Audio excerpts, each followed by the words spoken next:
All right, we have Aaron Rodgers and Patrick Queen speaking to the media after the loss to the Packers, and then we'll go into the locker room afterwards. But let's see what they had to say.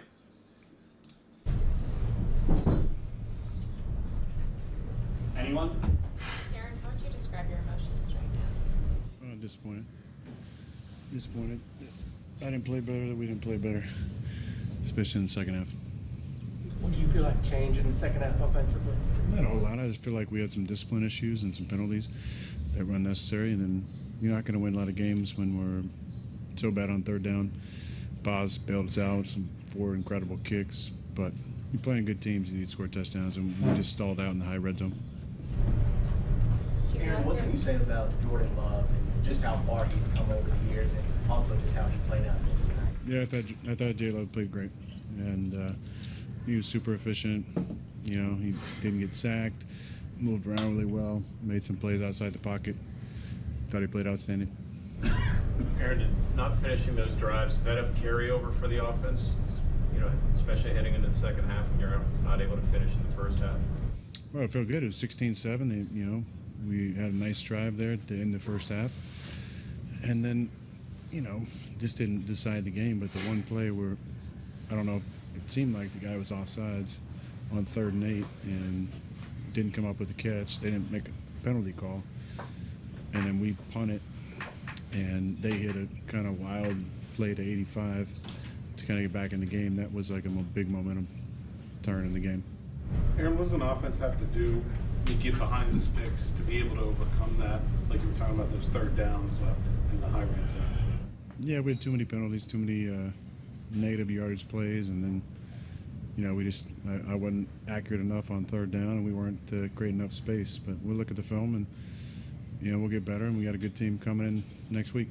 I guess when you look at those, is it more about what do we do on third and long, or what do we do to not get into third? Well, it's either we're having a sack we had a sack on first down on one drive. We had a 15-yard penalty on 3rd and 2 after the play that went to 3rd and 17. Those aren't high conversion drives or plays. So, you know, we got to be better on first and second down. I thought we ran it pretty well at times. Didn't get as much out of the keeper game as we have been. Didn't get as much out of the action game.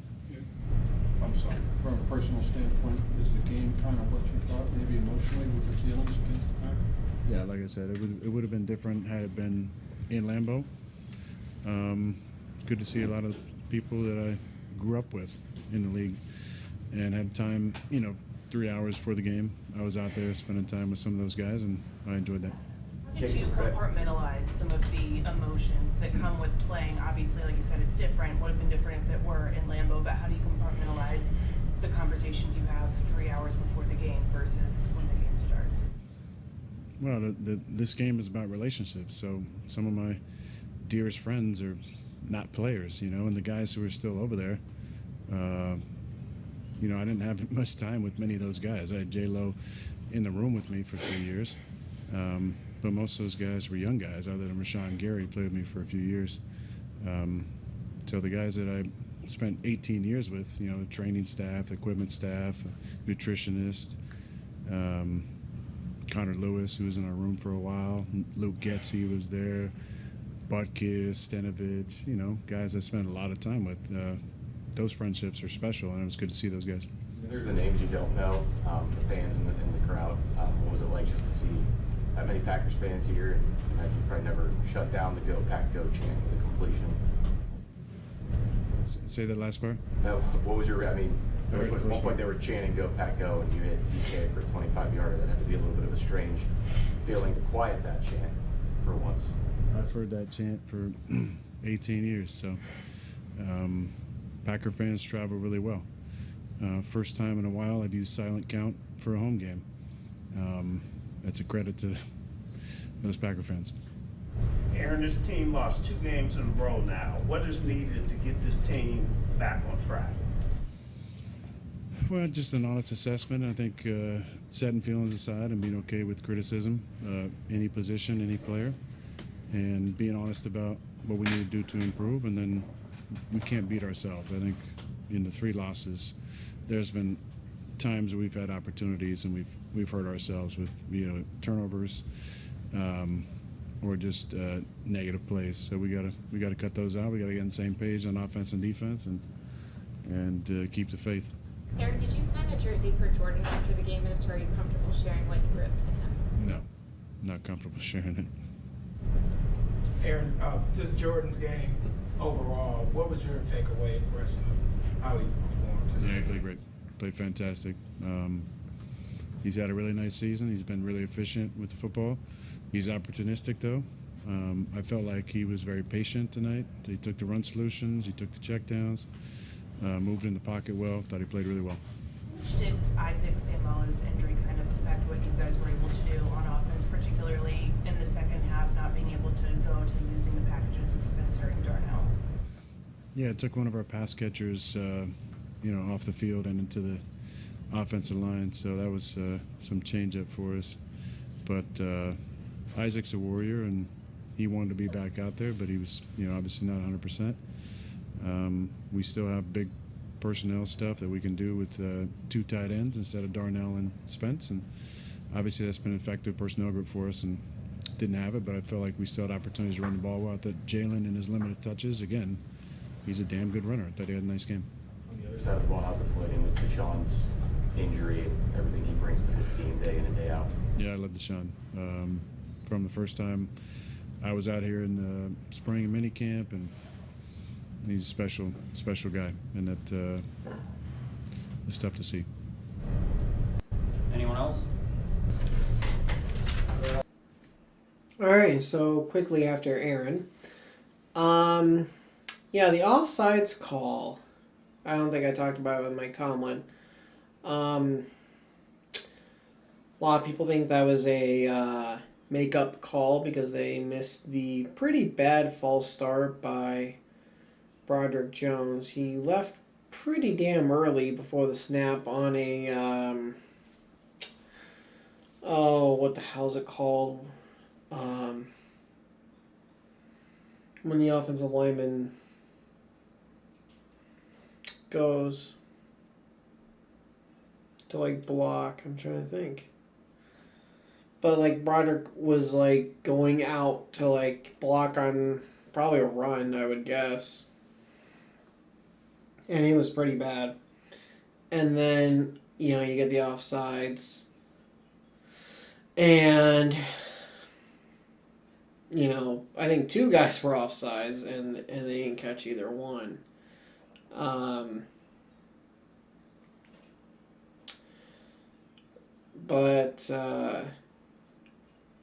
Aaron mentioned that it was the first time in a while, I think that's pretty much what he said, that he had to use a silent count in a home game because of all the Packers fans that went. And some people speculated that older season ticket holders who don't go to night games, or maybe once it gets cold they're done, but people who sold their tickets, the ones who sold their tickets, they people were talking about the big price of tickets. So those people may have just sold them because, hey, these are higher than normal. This is Aaron Rodgers versus the Green Bay Packers here. But if that's the case, okay, you might pay for your, I don't know how expensive they were and how expensive season tickets are, but if you can pay for your season tickets that year just off those, I'd probably do it too. But to have, if they're older and they don't want to go to a night game, or they don't want to go now that it's cold, at that point, get rid of your season tickets. Stop being a season ticket holder at that point. There are plenty of young people who will spend the money on the season tickets, will go to the night games, will go when it's cold, and they will have zero, and I mean zero issues with that. So, who knows what the actual reason was, but it was a huge amount of Packers fans, and even early on, I'm like, I'm hearing the "Go Pack Go" chant, and once you know it, lo and behold, they, it was there, louder and louder and louder as the game went. Go Pack Go, Go Pack Go. And it's like, wow, they took over. I almost call it Heinz Field, which, a lot of people probably still call it that. But to take over Acrisure Stadium, the way they did, was insane. And Ben on his show, Footballin', or if you want to call it podcast, whatever you want to call it, he said he never had to go silent count. In a home game. Now, granted, he never had to face a former team. He never had to face a former team to go against. He never had to worry that someone's going to miss a rivalry game. Like, Baltimore's close. Cleveland is close. Cincinnati's close to Pittsburgh. That's all pretty damn close. We're not talking like a Chargers-Chiefs scenario where they're very far, or Chiefs-Raiders where it's far away. You have to fly there. You can fucking drive. And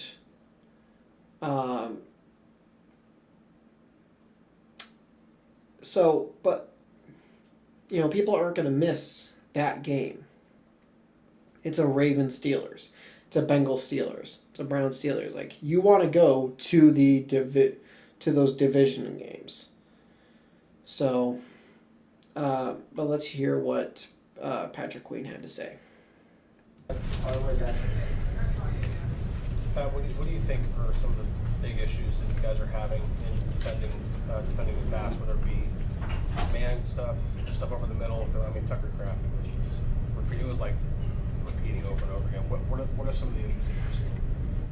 I think it just comes down to understanding situations, doing your job, doing it at a high level, just playing with a sense of urgency. I think when you understand the situations, understand the formation at the end is tails, is keys, and I think that's the part that we got to be better at. I think when it's man-to-man, you just got to, it's man-to-man, like you got to eat. Like, I think we got the best guys to cover in the world. I think we just got to go out there and do it. It's just, we just got to lock in on the details, do what we do, and just be better. How do you fix an issue with sense of urgency? How do you get guys to play with more of that? I think you just got to do it at practice. We do it at practice. I think when you get to the game and something go left, you kind of get a little timid or whatever you want to call it from there. I think you just got to hone in, lock in, and just be ready for the next play and the next play and the next play. Just keep going. Like, it's a Warriors game. Like, things ain't gonna always be perfect. We just got to battle back. Are you seeing guys maybe getting frustrated and then compounding problems on defense? I think sometimes when you get beat, you kind of get frustrated, especially like maybe you knew the situation or maybe you just got beat man-to-man, like whatever it is. I think when it comes to that, I think you kind of get frustrated as a human, and as a player because you want to be great, you're competitive. I think every single guy on our defense is competitive and don't want to lose a rep. So I think that's when we just got to hone in on the details and just be better, just be honed in, just have a sense of urgency and be physical, be fast, be aggressive. What do you think likes change from the first half to the second half tonight? They were better and we weren't. I think that's as simple as I could put it. I think they won their reps and we lost ours. You talk about compounding issues. How much did Deshaun Elliott's injury kind of snowball and impact the rest of the defense once he went out? Yeah, Deshaun's a one-of-a-kind player. We know what he brings to this defense, but at the same time, I think the guys that we got are good players. I think they could step in and do the job. And it definitely hurt. Got emotional about it, but I think at the end of the day, we get paid to play the sport. We're good at the sport. We're competitive. I think it shouldn't be no fall off. I think we should come in and dominate, and that starts with me. I got to be better. So that's what it is. When you zoom out, just what do you feel like are some of the biggest recurrent issues that are plaguing this defense overall? Situations. I think we just got to understand situations, understand formations, and know what they're about to do. I think that's the biggest thing, just us honing in on that detail and being better at that. I think every time on third down, no matter what the distance is, we kind of fall short of that. So I think we got to be better. Definitely think we got to be better at third downs for sure. Pat, the issue of covering the tight ends continues. What needs to happen to get that issue resolved? It's going to be resolved. It's going to be resolved this week. It's the third straight game that the defense hasn't forced a turnover. Is there anything that you can attribute that to? I think we just got to hunt it more. I think there's opportunities there. I think we just got to be more. I think when we have a more level of comfort and we had a sense of urgency pre-snap, I think post-snap will be better. I think that will lead to turnovers. I think guys' eyes in the right spot, guys flying to the ball, doing the things that we do at a high level, get back to doing that, and I think we'll get the ball. You're playing against the team that Aaron played for 18 years. Did you get a sense of what this game meant to him? And did he address the locker room after the game? He did not address the locker room, but we all knew what it meant. And that's the stuff that kind of stings the most is you want to go get that for him. Like obviously with me last year, the whole talk, and that we got to win the first time. You kind of get to the next year and he's in that situation. You want to go get it for him. So that definitely stings. Definitely stings. You got kind of chippy on the field a couple of times. Is that because of the heightened emotion, knowing that you want to win this game for Aaron, or was it being frustrated at yourself? What were kind of some of the factors? It's football. You get chippy every game. I think at the end of the day, we're competitive. Emotions are high. We're guys. So I think at the end of the day, it's going to be chippy. It's football. Like it's a competitive sport. It's a contact sport. It's going to get chippy. It's going to be rough. It's football. When you're giving up Yak the way you were, and Kraft had over 100 yards himself, what do you attribute that to? I couldn't hear you. I'm sorry. When you have as much yards after the catch as you were, Kraft had over 100 by himself. What do you attribute that to? I think we just got to be better. Honestly, I don't think it's no certain thing. I think it's just being better. I think understanding who he is and knowing what he can do. You watching the film, you know what he can do. You know what routes he run, certain formations, certain situations, what you're gonna get from him. I think we just gotta hone in on that. It's nothing more than just knowing situations, knowing personnel, knowing who's in the game, what they do, how they do it, and it's that simple. As a defense, how frustrating is it that you guys are able to stop the run and an elite springs somewhere else? I mean, how do you kind of describe that feeling? It sucks. It sucks. You want to put it all together in games. You go through into practice all week. You have a good practice and it don't work out in the game. So it definitely sucks. But I think at the end of the day, we're gonna get better. It's a long season. We're just gonna keep building, keep stacking, learn from these, and just get better. Coming into the season, a lot of guys on defense weren't afraid to talk about the potential that this group had. What gives you confidence at this point in the year after a lot of struggles that you guys can still reach your full potential? I know who we are. I know who I am. I'm not one to shy away from things. Anytime there's fire, I'm willing to go run in it. I don't care. Starting with me, I got to be better. And every single day, these guys gonna get whatever they need from me: energy, focus, whatever it is, sense of urgency. I'm gonna be there for them. I'm gonna get there. I'm gonna get to the ball. I'm gonna do whatever I got to do to help this team win. And the best way I could do that is by lead by example. It's just one thing to talk, but I'm gonna try to lead and do that for them.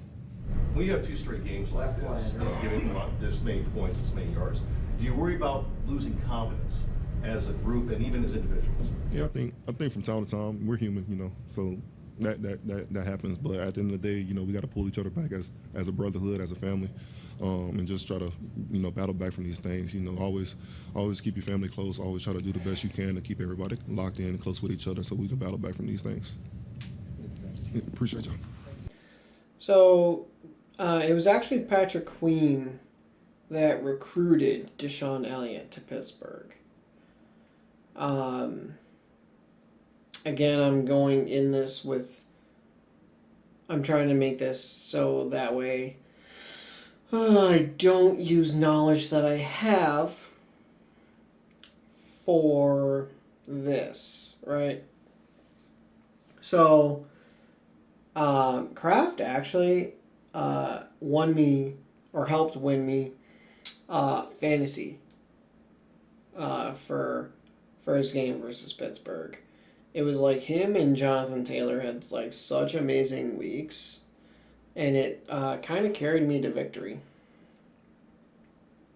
So, Actually, and by the way, Josh Downs has switched his number to 2. I thought you couldn't switch your number mid-season if you've worn that number for the team, but apparently that's not a thing. So 2 is being worn by Downs, and number 1 is going to Sauce Gardner.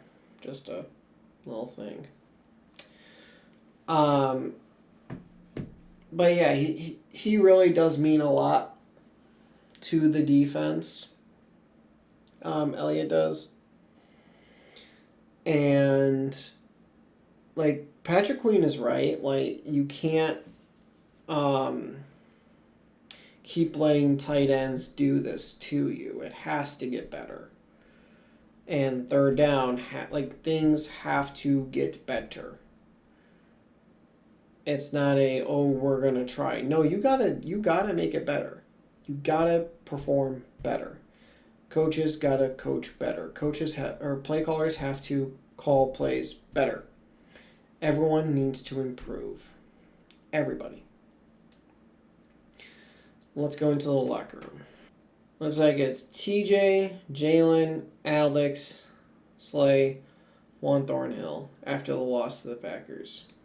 On defense, they outscored you guys 28-9 in the second half. What were there some miscommunication issues? Was it because of someone like Sean Elliott getting hurt? Just didn't play good enough football. That's point blank. We need to watch the film and see what happened, but not steal the football. I know you guys have been frustrated by the lack of turnovers lately. When you look at the tape from previous games and when you look at this game tonight, what do you think is just lacking in that area? Just not enough playmaking. Were they getting the ball off fast that way when they would get home and what? No excuse, man. We need to find ways to affect the game. What was working so well for Jordan Love and Tucker Kraft tonight? They were just able to capitalize on him getting open, not getting pressure on the quarterback, and we need to do better. What's your confidence level you guys can turn things around defensively? I'll stay optimistic. I always have a lot of confidence. Jim, you guys started off red hot on third downs, and then there were some mistakes in the second half. What did you see that you guys needed to fix? I got to watch the film to be able to tell you accurately. Jalen, you know Jordan personally through your agent. How would you describe the way he played tonight? Good. Did things change with Deshaun out at all? Whenever he gets injured? Potentially. How deflating was that, scheme-wise, but also personally, just to see him go down like that at that point in the game? Well, you want all your guys out there, so yeah, that's for anybody. What was Mike's message to you guys in the locker room after the game? Just didn't get the job done tonight, but we got to stay together. We can't hang our heads on this. We can't let these back-to-back losses fester. We got to, watch the film. We got to own it. But at the end of the day, we just got to flush it because we got a good team coming in here next week. So we just got to play better, a lot better, and fast. What changed about the third down defense? You guys were shutting it down early, 0 for 4 for them on the other side early, and then it seemed like they popped a few plays and then it just kind of broke open. They were making some good plays, but we just didn't execute like we should have. And I think it's just kind of been the trend for us the past couple of weeks, and we just got to get back to playing still football, still defense. And like I said, it's just unacceptable the way we've been playing the past couple of weeks. So we got to figure out what's wrong and get back in the film room, analyze it. Because like I said, we got a good team coming in next week, so we got to get better fast. The issues that you guys have had, is it scheme or is it execution of the scheme? Nah, it's not nobody to blame. As a group, as a team, we just got to come together and figure things out. I guess I have an obvious question, but how frustrating is it to not get that one for Aaron with everything? Oh, it's big, man. It's very big because I realized that would have been the only team he, haven't beaten because he's been on that team for so long. He would have completed that. So, that was the goal, to try to do that for him for sure. I know he was trying to keep it to himself, but we wanted to do that for him, and we come through. Do you expect you'll be back in there at your usual workload going forward? Yeah. I'm ready for whatever. Juan, how much of this is just the confidence? Even great athletes can have a lapse in confidence collectively too. I don't think it's confidence at all. If I'm being honest, I don't. I don't think anybody's going out there just like expecting to be beat or nervous or something like that. Literally, I just feel like we just gotta work on the things like finding the ball when they throw it, making the tackles that we're supposed to make. Things simple as that. Do you feel like these are fixable things that you're seeing? Definitely. just make the tackle, literally. Like, we can do certain drills in practice that will allow us to make those tackles, stay in our gaps. When the ball's in the air, track it, things like that. It's easy to fix. Deshaun, going forward, is enough secondary you guys can piece together, assuming he's not going to play anymore? Assuming he's out, the secondary you guys have the bodies to fill in? I mean, we got guys everywhere. I mean, you got me, you got Pep. We got a lot of guys that can step in and help with that role. You know, Deshaun was one of our leaders, you know. He did a lot for our defense. I'm not really sure what his injury is. Hopefully he's back. But I think we got the guys that can step in and make those plays. What was the impact of losing him, just as far as he covers several roles for you guys? I mean, it was huge, man. Like I said, he did a lot for us. And then once he went down, we had other guys that were trying to play a lot of positions that they really haven't had a lot of the reps, like in practice, because Deshaun's always out there, he's working. And then he go down, and it's like, oh, so what are we going to do now? But like I said, we got the guys to do it. I think we're ready for it.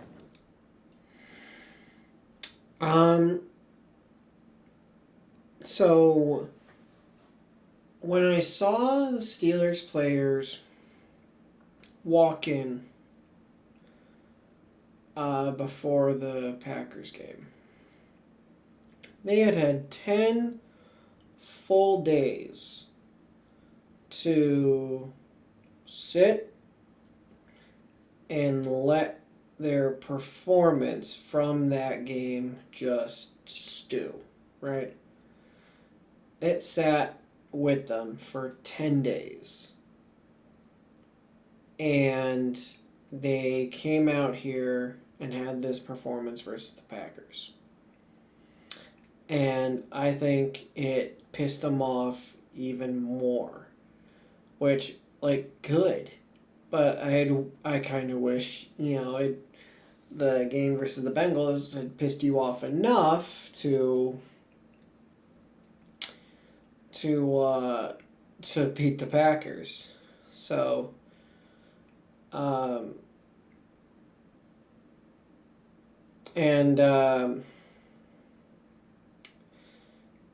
know, for one to say it's easy to fix, so then why has it not been fixed, right? You say it's easy, but here we are, and it ain't been fixed for, you know, you guys were doing fine before Cincinnati. If it was easy to fix, then you fix it over the long break, and you apply that versus the Packers. So, I mean, it is what it is, right? Let's see. 4-3 after losing 2 straight games. Going against a 7-1 Colts team that has been red hot. I would know. In one of my leagues, I have Jonathan Taylor. In the other league, I have Tyler Warren. So I invested in these Colts offensive players, right? If not for A.D. Mitchell doing the whole drop the ball before the goal line shtick, they have a good chance at beating the Rams. A really good chance at beating the Rams. And at that point, you're 8-0. Like, they, you know, turning the ball over in 8 weeks only 4 times total. Like, that's really good. So, you know, you got to take this and actually apply it when you take on the Colts. Again, I know I said it in the Tomlin one. I think I said it earlier in this video, but I'm going off as if the game hasn't happened yet. Okay? That's what I'm doing until I'm caught up. So if you guys did enjoy this, please do leave a like. If you're new to the channel, hit the subscribe button, turn notifications on. I'll see all you guys in the next video. Thanks for watching.